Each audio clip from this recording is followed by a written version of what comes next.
So just you doing the usual 1 minute delay at the beginning of the webinar. Hi. Yeah, hi everyone, say hello. Great to have you here. You watch the numbers creep up in the first couple of minutes.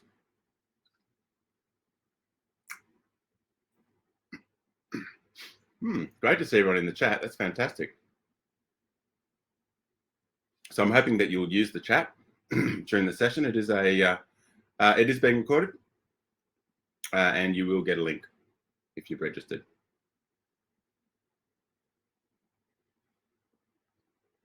Oh, big jump in numbers.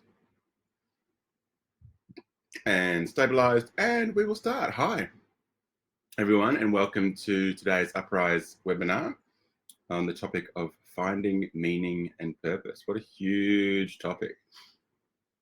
Talk about a topic that encapsulates, sort of life itself, and what your life, my life might be about, and so many layers to this conversation. There's personal layers, there's quantum layers, there's astronomical layers, there's biblical layers, so many different layers. So I'm really looking forward to hearing your thoughts. So firstly, I'd like to acknowledge the traditional custodians of the land upon which we meet today, and pay my respects to their elders past, present and emerging, and encourage you to pay your respects to the traditional owners of the lands upon which you sit today. And if you'd like to acknowledge those in the chat, you may do so. Personally, I extend my respects to the Gombanger peoples upon whose lands I am currently sitting, to their elders past, present and emerging, and to any Aboriginal and Torres Strait Islander people who are present here today. Thank you for your many years of custodianship. And talking of meaning and, let's take a step back actually, meaning and purpose. The meaning and purpose for the traditional owners of this land was, I was going to say it's different, but at its core level, it would be the same. We're all human beings. But for them, meaning and purpose was all about country, was all about tradition, was all about kinship, and was all about the relationship between them as people and with the country itself. The country, the country was alive. The country was a living, breathing thing, and the purpose and meaning for Australia's Aboriginal and Torres Strait Islander people was to take care of that country. Really, a real deep understanding that you take care of the country, and it will take care of you. And when you look at it through a modern lens, you can see that this is a culture that survived for 70,000 years. And so from that perspective, it was a very successful purpose. It was a very successful meaning. It was a way of living that was able to sustain a people for many, many thousands of years. And we have to ask ourselves whether our way of living is likely to yield the same longevity of results. So I'm a psychological coach at Uprise. I'm a psychotherapist and counsellor. I'm also a solicitor. I'm a trainer of psychotherapists, counsellors and psychologists, and a supervisor of clinical practitioners as well. So often when I'm doing my work, I'll draw on my own clinical experience, and I'll draw on my training and supervision experience. Post your questions in the chat, please. Questions, comments, responses to any of the questions that I might ask you. And then at the end of the webinar, you'll get a feedback. Link that we ask you to complete, because that's really helpful for us to improve our future webinars, to know how we're going. Okay, numbers are really creeping up. Thanks, guys. Good to have you here. For those that have joined recently, welcome. So in the Uprise app or website, uprise.co, one of the first things that you come across is a reminder or a prompt to check your well-being. And this is a way of monitoring your mental well-being over time. Monitoring is a very useful tool that's used commonly in psychology as a way of giving kind of a biofeedback, so that you're saying, well, it's very hard to track our own happiness over long periods of time. We think we were happier previously, but the only way to do it really is to actually have a way of going, okay, this is how I feel at this particular moment. 3 months later, this is how I feel. 3 months later, this is how I feel. 3 months later, this is how I feel. And then you look back over time, and then you'll have a sense of whether you're moving forwards or whether you're moving downwards, or whether you're actually in some kind of cycle. So take just a minute to check your own wellbeing score. So one way of defining meaning is the extent to which one's life is experienced as making sense, as being directed and motivated by valued goals, and as mattering in the world. And so as we're going through this, it's an opportunity for each of us to take a moment to use this 30 minutes to say, okay, what is my purpose in life? What meanings do I glean from life? And this definition, gives us a bit of a backbone. To what extent do you feel that your life makes sense? To what extent do you feel that your life is directed and motivated by goals that you value, goals that are important to you? And to what extent do you feel that your goals, your personal goals, connect to more global, more universal, more generally human issues and matters? And do you feel that connection to the wider world and between what you're doing and the world more generally?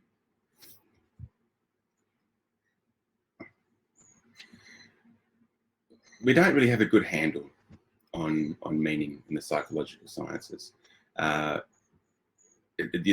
Psychology isn't actually a good place to look necessarily for finding meaning and purpose. Where we look for our understandings of meaning and purpose tend to be in philosophy. In the psychological sciences, this is some of the quotes. We're not sure exactly where meaning comes from, if it's inherent or if it's real in any way at all. What we do know, and this does come from the psychological sciences, what we do know is that humans flourish when they have it and suffer when they don't. And that's pretty crucial, isn't it?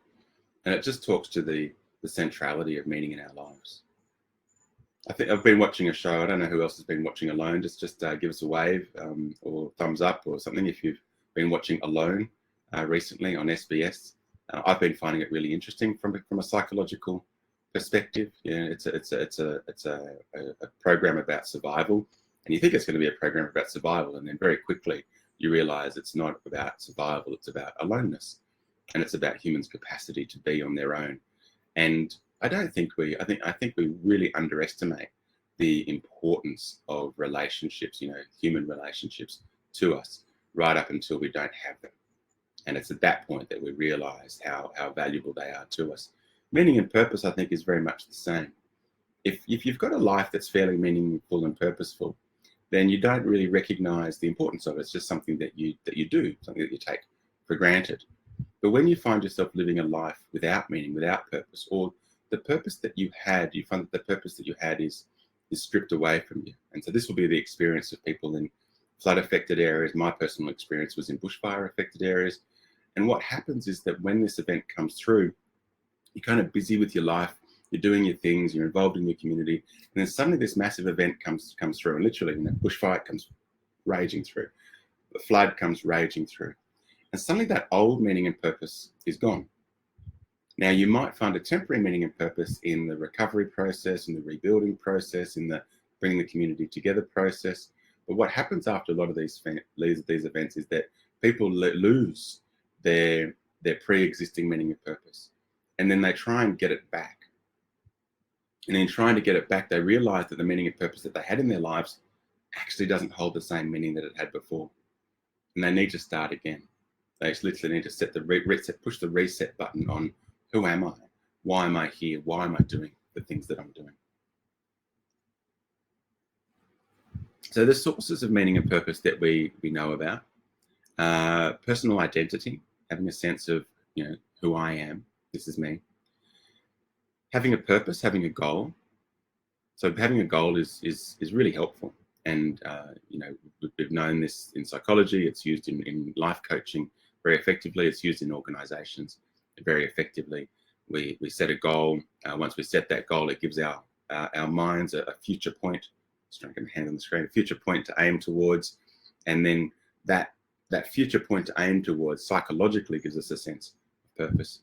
As I mentioned with the show Alone, really highlighting that relationships and connection are a huge source of purpose. I remember when I was in my mid-20s or something, and I was having a conversation with someone. I said, I don't know what my life's about. I had a quarter life crisis. I got my midlife crisis over and done with in my 20s. But it was a real kind of crisis of meaning and purpose, and wondering, who am I? What am I doing? I don't want to do what I'm doing. How did I even get here? Now that I'm here, I was a lawyer. I didn't want to be a lawyer. I had no interest in being a lawyer, but I didn't know that. I kind of just had sort of put one foot in front of the other, being guided in a particular direction. Then I sort of almost woke up one day and went, I don't want to be here. This isn't my life that I'm living. And so I was having this conversation with a friend, and she said, I don't get it. She said, my friends, my family, that's all I need. That is my meaning and purpose, and everything else just fits in around that. And of course, that pointed to my disconnection from family, my disconnection from friendships that I was experiencing at that point in my life. New experiences and excitement can give you a sense of meaning and purpose. A lot of people I've been talking to this year, you can imagine, particularly people in their 20s and 30s, really talking about, got to get overseas, got to get overseas, got to get overseas. So COVID stripped from them kind of what's become, I guess, a typical cultural source of meaning and purpose for us here in Australia, which is the finish studies, whether high school or whether university, and then head overseas and seek out new and different cultural experiences, broaden one's horizons, gain a deeper sense of understanding and connection to the world beyond the home or the city or the town that I live in. Experiencing growth provides a sense of meaning and purpose, and growth is very individual, of course, and it looks towards a sense that I am becoming more than I was, and hopefully becoming towards something that is meaningful to me. And when we look at experiencing growth, often we point to the classic myths like Ulysses that talk to, and any movie, any sort of classic movie that we watch today that talks about going on a journey, leaving one's comfort zone, usually going through a dark night of the soul, where things seem helpless, hopeless, pointless, and you go into a state of despair, and then you find something within yourself that gives you the strength and courage to overcome that despair. You reach out or reach in, and you find something deeper, and you survive, you persevere, and that's the experience of growth. The other thing that contributes to a sense of meaning and purpose is contribution to a greater good, and the classic example of this one is volunteering. And when I'm talking to people, I try and talk to them about what is important to them, because you don't just you kind of can go and do any old volunteering. It's a good way to get in. But what's important is that you find something that's personally meaningful to you, and because it's a cause that you believe in. And often when I'm talking to people, I'm like, well, when you're watching the news, when you're scrolling through Facebook, when you're browsing the internet, what do you get angry about? What do you start shouting about? What really gets you? What's the unfairness or injustice or inconsistency in the world that really gets you? And how can you pursue that? And you often encounter in those discussions a response from people, like it's a kind of an immediate response of kind of, who am I to make that change in the world? I don't have that power. I don't have that influence. I don't have that capacity to make a difference in that space. And invariably, with a little bit of talking about it, they start to go, hang on, why do I think that? Why have I always thought that thing that I'm so angry at or annoyed about or passionate about is over there and I'm over here? How hard is it for me to actually start taking steps towards that? And very often it's not that hard at all. And it is a matter of just taking the first step in that direction towards that passion. Interested to hear any of your thoughts and feelings that are coming up at the moment. And also, your current, given what we've talked about just now, what's your sense of where you find meaning and purpose in your life?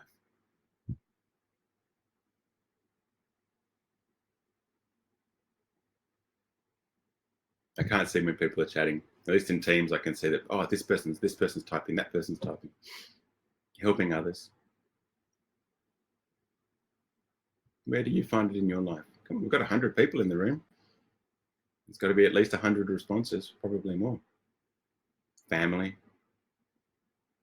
doing something I enjoy for work, traveling, being creative, mentoring others, new experiences, working in the arts, family, work, supporting other people, hobby, like photography, children, looking after my mum, being in nature, sport. Hard to contribute over COVID. It will be good to get back into the community to volunteer again. Meaningful relationships, knowledge gathering, being healthy, mutual support, helping animals. Struggling, someone said I'm struggling with meaning at the moment, thank you. Being kind and compassionate, feeling connected with nature. So a good question to ask now that you've sort of go, this is what's meaningful to me. So we've got a few more: protecting the environment, family, friends, staying healthy. Well, one got deleted. Being around family. Is to ask yourself why. What is it about this that gives me meaning and purpose? What is it that's crucially important to me? And a way of interrogating that is, okay, so when I do that, what does that do for me? What does that give me? And when I get that, what does that do for me? Okay, finding the right button. Someone's just added, trying to make the world a slightly better place than it could be for my kids. Yeah, often now, once we have children, meaning and purpose often does start to become about descendants. It becomes about the kind of world that we're leaving behind, being curious about the kind of world we grew up in, and often we're nostalgic about the kind of world that we grew up in, and often we're concerned about the world that we're living in now, and concerned about the world that we might leave for our children. And so it becomes becomes meaningful to take steps towards and work towards making the world a better place for our kids. So this is a quote from Viktor Frankl. If you don't know Viktor Frankl, he wrote a classic text. He's a psychiatrist. He wrote a classic text called Man's Search for Meaning. Just forgive him, because he was writing in after World War II, when everything was gendered. And his experience, Viktor Frankl's experience, was that he was taken to a concentration camp in Poland. He's Austrian, and he was separated from his wife and child, who were taken to another concentration camp. And as a psychiatrist, he sort of went through the same morose despair that every other Jew taken into a concentration camp went through. They didn't know that their fellows were being exterminated, but they knew that things weren't good. And certainly one of the things that was done to them was that they had their identity stripped away. The clothing were taken away, their glasses were removed, their hair was shaved, they were put in identical clothing. Any sort of feelings they had in their mouth were removed. And he became curious about survival rates. And he just noticed that there were some people who couldn't find hope, who got swallowed up by despair, and didn't survive. They tended to die quite quickly.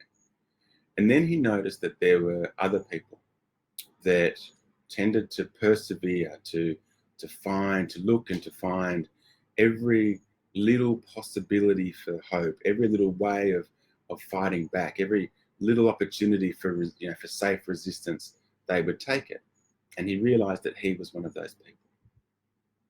And as he thought about it, he realized, well, he'd adopted two things. One was that he'd undertaken to use his experience in the concentration camp as a source of knowledge and research that, should he ever be released, he could then make use of in the world, knowing that there were many tens of thousands of people, as it turned out, hundreds of thousands of millions of people who were in a similar situation to him.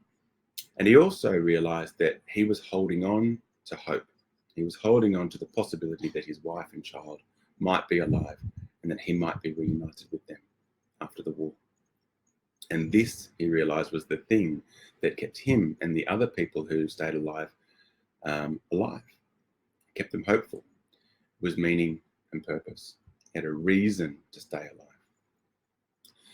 And in that context of having all things stripped away, having all freedoms stripped away, he realized that everything can be taken from a man, but the last of human freedoms, and that is to choose one's attitude in any given set of circumstances.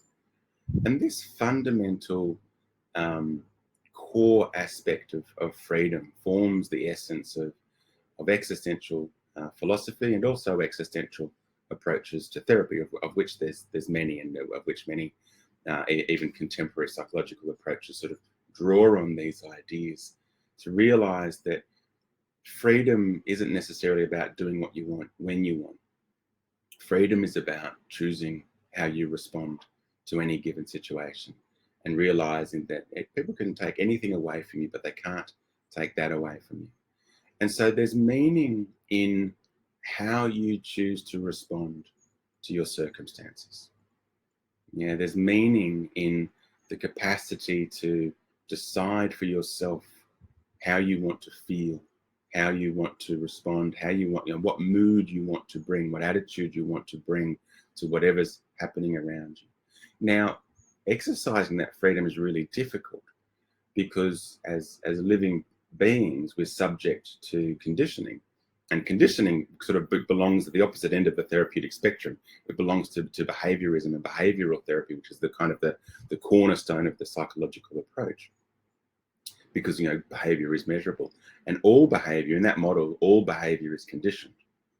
And we are heavily conditioned beings. We're conditioned by our parents, we're conditioned by our experiences, we're conditioned by our culture, we're conditioned by our media, we're conditioned by our governments, we're conditioned by large corporations. You watch the Social Dilemma, and you'll see how principles of conditioning are used to sort of force responses from us that seem out of our control. And so taking control of one's attitude and response to any given situation is no mean feat. Yeah, it takes effort, it takes consciousness, it takes awareness. Joseph Campbell wrote Heart of Darkness, and Heart of Darkness is actually one of those stories about going into the dark night of the soul and being, achieving growth and renewal through that process. Joseph Campbell writes, life has no meaning, but each of us has meaning, and we bring it to life. It is a waste to be asking the question when you are the answer. So this then puts another helpful spin on the situation. Because often we're saying, particularly the young people, and this happened to me when I was in my 20s, I was like, hang on, what the hell is the point of life?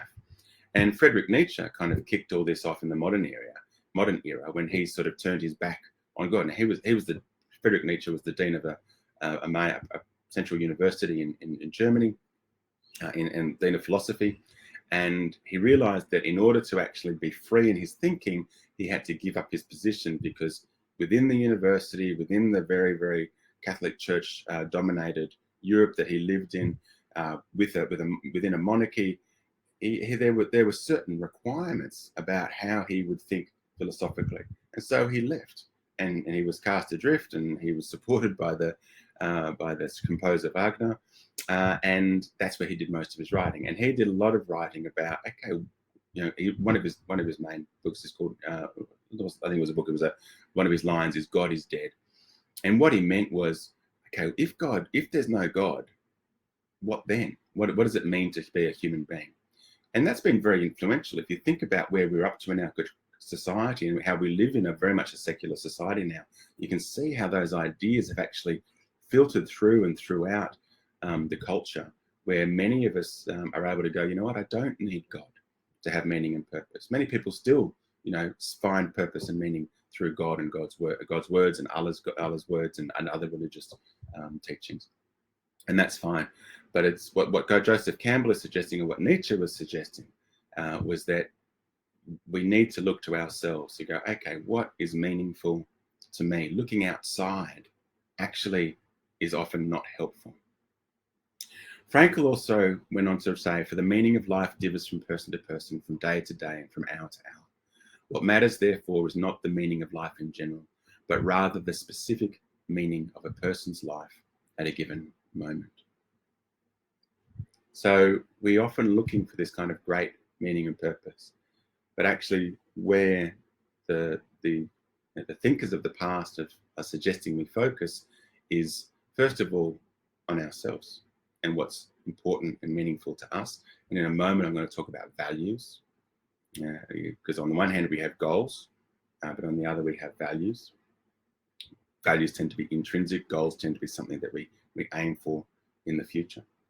And living in accordance with those values in each moment, making conscious choices about how we respond to each moment of our life, and choosing a response that's most aligned with what's important to us. And so you can see how you can take some reflection, some thinking about, okay, what is important to me? What do I value in life? And I actually did this activity with a woman the other day, where we went through her values, and we prioritized her values, and it was very easy to see that as we prioritized them, we put them in a ranking from 1 to 10. She was able to sort of start to get a very, very clear sense. And when you do this, you do have this shifting of perspective of reality, where you go, oh wow, that is my primary value. Because if your primary value and your secondary value become in conflict, then, or to act with authenticity, then you're going to act in accordance with your primary value, but to the greatest extent as possible, also incorporating your second, third, fourth, fifth, sixth, seventh, eighth, ninth, 10th value. So how do you cultivate a sense of meaning and purpose? So we touched on this at the beginning. Start with your physical health. Physical health is the foundation for everything in mental health. And physical health is made up of what you put into your body, it's your diet, what you do with your body, that's the movement of physical exercise, and then sleep. And if you can master sleep and what you put in, and healthy food going into your body, drinking lots of water, not too much alcohol, not very little drugs, and getting some good physical exercise, sleep, exercise, then you've got a great foundation. Express yourself. Yeah, so many of us are repressed and suppressed, and we censor ourselves. Pay attention to how much you feel like you censor yourself, and that's about values. You're censoring yourself because you value being included by the group, and you believe that if you censor yourself, then the group will accept and include you. Often people do this to your detriment. A gentleman that I was talking to just a couple of days ago was talking about how he won't say certain things because he knows that upset his partner. He holds things back at work because he knows that will upset people, and yet now he's finding that he's full of rage, and he doesn't know what to do with it. And what happens is that every time we don't express ourselves, we kind of park a little bit of resentment and rage inside of us that eventually has to go somewhere. Practice gratitude. Attitude of gratitude goes a long way. The easiest thing to do with gratitude is to start a gratitude journal. Write down 3 to 5 things a day, even one on a bad day. Just say, I am grateful for. I'm grateful that the sun's out. I mowed the lawns today. I'm grateful that I got a chance to mow the lawns before the rains come this afternoon. And I'm grateful to be here to be able to talk about this important topic with you. Commit to a cause. We're talking about volunteering. What are you passionate about? Go do something about it. You've got to do something about it. Follow moments of bliss. Look around your life. An approach called narrative therapy talks about sparkling moments, that if you look around your life, you'll see even the darkest life, you'll see little glimmers of starlight. Move towards them. Be curious about them, and then be curious about, how do I create more moments of this in my life? Be of service to others. It's huge benefits in terms of sense of meaning and purpose and connection. Angela, I'll just get you to pop the feedback link in the chat. So I'm running over a bit. Learn and grow.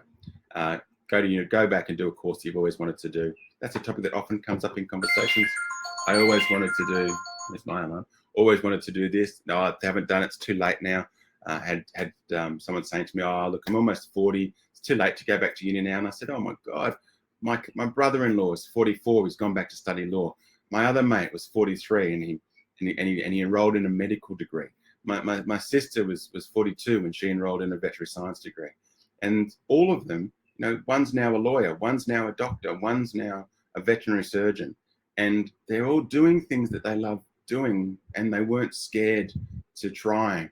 You know, there was no, it's too late. My dad did it. My dad always wanted to be a doctor. He goes, oh, I think by the time he was 35, he decided it was too late. And now he's in his late 70s, and he could probably still be practicing as a doctor.